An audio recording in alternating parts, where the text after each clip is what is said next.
حضرت یعقوب علیہ السلام کا ملک الموت سے بھائی چارہ تھا۔ ایک دن ملک الموت حاضر ہوئے تو حضرت یعقوب علیہ السلام نے پوچھا، تم ملاقات کے لیے آئے ہو یا روح قبض کرنے کو؟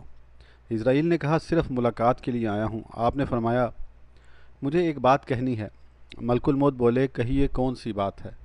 حضرت یعقوب علیہ السلام نے فرمایا، جب میری موت قریب آ جائے اور تم روح قبض کرنے کو آنے والے ہو تو مجھے پہلے سے آگاہ کر دینا۔ ملک الموت نے کہا، بہتر، میں اپنی آمد سے پہلے آپ کے پاس 2-3 قاصد بھیجوں گا۔ جب حضرت یعقوب علیہ السلام کا آخری وقت آیا اور ملک الموت روح قبض کرنے کو پہنچے تو آپ نے کہا، تم نے تو وعدہ کیا تھا کہ اپنی آمد سے پہلے میری طرف قاصد بھیجو گے۔ اسرائیل نے کہا، میں نے ایسا ہی کیا تھا۔ پہلے تو آپ کے سیاہ بال سفید ہوئے، یہ پہلا قاصد تھا۔ پھر بدن کی چستی و توانائی ختم ہوئی، یہ دوسرا قاصد تھا۔